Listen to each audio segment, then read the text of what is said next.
ओम नमः शिवाय। हर हर महादेव। जय शिव शंभू। हार्दिक स्वागत है आप सभी का फिर से एक बार हमारे चैनल एस्ट्रो ओम पर। दोस्तों, यह सारे उपाय पंडित प्रदीप मिश्रा जी की कथा से सुनकर सूचित किए जा रहे हैं, इसलिए वीडियो को अंत तक जरूर देखें और ध्यान से सुने। दोस्तों, आप सभी जानते होंगे कि कल 21 अगस्त को पड़ रही है सावन की सबसे विशेष तिथि, जिसे हम लोग नाग पंचमी के नाम से जानते हैं।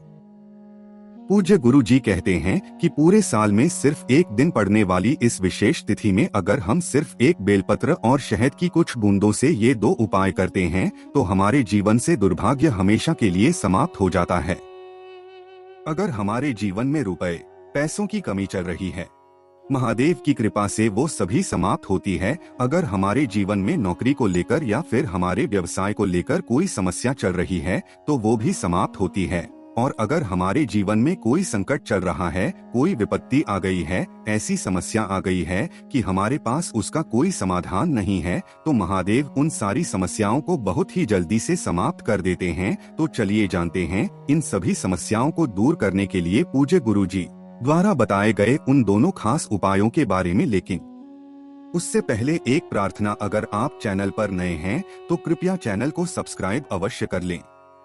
देखिए, इस बार की जो नाग पंचमी है वो अपने आप में बहुत ही विशेष महत्व रखती है, क्योंकि इस बार जो सावन के महीने में ये पड़ रही है वो सोमवार के दिन पड़ रही है।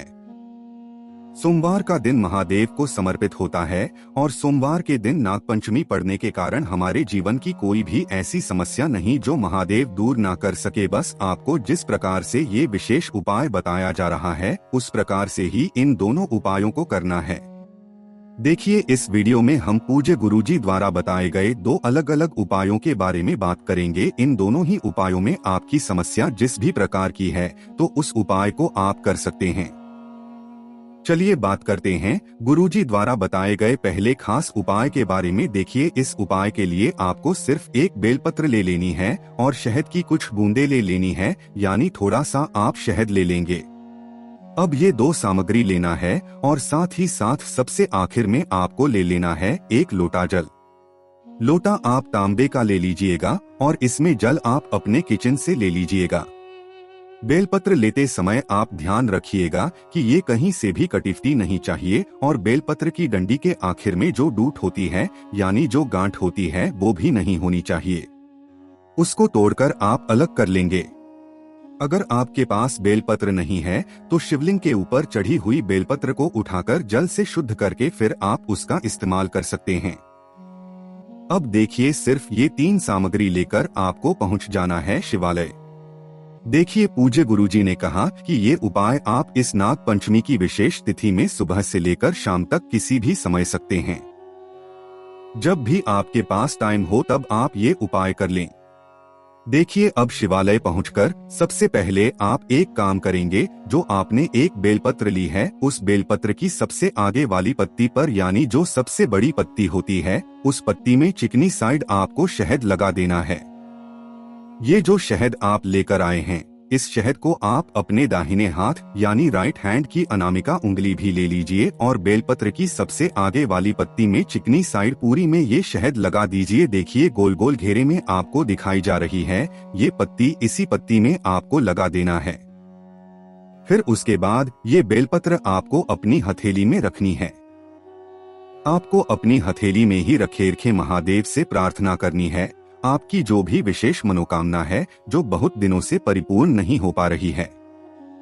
कई व्रत आपने कर लिए हैं, कई उपाय कर लिए हैं, कई टोटके कर दिए हैं। यहाँ तक कि पूज्य गुरुजी ने कहा कि अगर आपने पशुपति व्रत भी कर लिया है, भी उसके बाद अगर आपकी मनोकामना परिपूर्ण नहीं हो पा रही है तो हम इस व्यासपीठ से आपको यकीन दिला देते हैं कि आपकी चाहे व्यापार की समस्या हो, चाहे धन प्राप्ति की समस्या हो, चाहे नौकरी की समस्या हो, चाहे विवाह की समस्या हो और चाहे आपकी किसी भी प्रकार की मनोकामना हो जो पूर्ण नहीं हो पा रही है, तो गुरु जी ने कहा कि आपकी वो मनोकामना ये उपाय करने के बाद अवश्य परिपूर्ण होगी।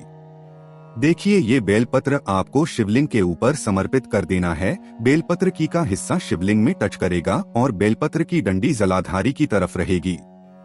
इसके बाद आपके पास जो एक लोटा जल है, उस जल को इसी बेलपत्र के ऊपर धीरे धीरे समर्पित करते जाएंगे और श्री शिवाय नमस्तु ब्रह्मा मंत्र का स्मरण करते जाएंगे। गुरु जी ने कहा कि जल आपको इतने धीरे समर्पित करना है कि जल समर्पित करते करते आप कम से कम 11 बार श्री शिवाय नमस्ते ब्रह्मा मंत्र का जाप जरूर कर लिया करें। फिर उसके बाद जलाधारी से जो जल नीचे गिर रहा, उस जल को आप अपने हाथ में थोड़ा सा लेकर अपनी दोनों आंखों के ऊपर लगा लीजिए, यानी अपने दोनों नेत्रों के ऊपर लगा लीजिए। गुरु जी ने कहा कि अगर हम इस नागपंचमी के दिन ये विशेष उपाय करते हैं तो यकीन मानिए आपके जीवन की ऐसी कोई मनोकामना नहीं जो महादेव परिपूर्ण ना कर सकें। अब इसके बाद बात करते हैं पूज्य गुरु जी द्वारा बताए गए दूसरे खास उपाय के बारे में। देखिए, दूसरा उपाय उन लोगों को करना है जिनके जीवन में कोई ना कोई संकट बना रहता है, कोई ना कोई परेशानी बनी रहती है। वो अपने बच्चों के लिए कुछ करना चाहते हैं लेकिन कोई समस्या आ जाती है, वो अपने व्यापार को आगे बढ़ाना चाहते हैं लेकिन धन दौलत की समस्या आ जाती है, वो अपनी नौकरी के लिए मेहनत कर रहे हैं लेकिन कोई ना कोई समस्या आ जाती है। तो जिनके जीवन में विघ्न ज्यादा हैं, समस्याएं ज्यादा हैं, उनको ये उपाय करना है। इस उपाय के लिए भी आपको सिर्फ एक बेलपत्र लेनी है और थोड़ा सा शहद लेना है, साथ ही साथ आपको एक लोटा जल ले लेना है। अब ये सिर्फ तीनों सामग्री ही आपको है और ये तीनों सामग्री लेकर आपको पहुंच जाना है शिवालय। पूज्य गुरुजी ने कहा कि ये उपाय भी आप सुबह से लेकर शाम तक किसी भी समय कर सकते हैं। देखिए, शिवालय पहुंचकर सबसे पहले आप जो एक बेलपत्र लेकर गए हैं, उस बेलपत्र की सबसे आगे वाली पत्ती पर अभी जो आपको उपाय बताया गया है, उसमें बताया गया है कि सबसे आगे वाली पत्ती पे आपको शहद लगाना है। लेकिन इस उपाय के लिए सबसे आगे वाली पत्ती में आपको ओम बनाना है। चिकनी साइड पत्ती की चिकनी में आपको अपनी अनामिका उंगली से ओम बनाना है और नीचे की दोनों पत्तियों में आपको एक एक बिंदी रख देनी है। ऊपर ओम बनाना है और नीचे एक पत्ती में माता पार्वती के नाम की एक बिंदी रख देनी है और दूसरी पत्ती में आपको श्री गणेश जी के नाम की बिंदी रख देनी है। अब ये बेलपत्र आपको अपने हाथ में रखनी है और आपके जीवन की जो समस्याएं हैं, जो संकट है, जो विघ्न है, उनका स्मरण करते हुए ये एक बेलपत्र आप शिवलिंग के ऊपर समर्पित कर देंगे। सामने जैसे वीडियो में आपको दिखाया जा रहा है, ठीक ऐसे ही आपको बेलपत्र समर्पित कर देनी है। फिर उसके बाद आपने जो शहद लिया है, उस शहद से आपको माता अशोक सुंदरी वाले स्थान पर 7 बिंदी रखनी है। आपको अपनी अनामिका उंगली से ही माता अशोक सुंदरी वाले स्थान पर 7 बिंदी रखनी है। लेकिन रखेंगे कैसे, तो वो समझ लीजिए। पहली बिंदी आप जो रखेंगे वो शिवलिंग की तरफ रखेंगे और शिवलिंग की तरफ से रखते हुए आप जलाधारी की तरफ आ जाएंगे या ऊपर से नीचे की तरफ आ जाएंगी। देखिए, सामने वीडियो में आपको समझाने का प्रयास किया जा रहा है।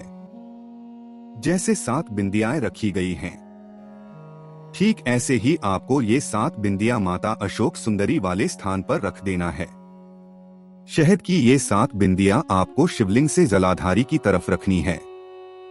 ये बिंदियां रखते समय आप लगातार श्री शिवाय नमस्तु ब्रह्मा मंत्र का स्मरण करते रहेंगे। इसके बाद आप जो एक लोटा जल लेकर गए हैं, उस जल को शिवलिंग के ऊपर धीरे धीरे समर्पित करते और लगातार शिव महापुराण के मूल मंत्र श्री शिवाय नमस्तु ब्रह्म या फिर ओम नमः शिवाय का स्मरण करते जाएंगे। गुरु जी ने कहा कि अगर आप इस नाग पंचमी में ये विशेष उपाय करते हैं तो हम आपको यकीन दिलाते हैं कि आपके जीवन के सारे संकट, सारी समस्याएं महादेव की कृपा से बहुत ही जल्द समाप्त हो जाएंगी। तो दोस्तों, ये थे पूज्य गुरु जी द्वारा बताए गए 2 बहुत ही खास उपाय। अगर आपको जानकारी अच्छी लगी हो तो वीडियो लाइक करिएगा। मिलते हैं फिर एक नए वीडियो के साथ। ओम नमः शिवाय। हर हर महादेव। जय शिव शंभू।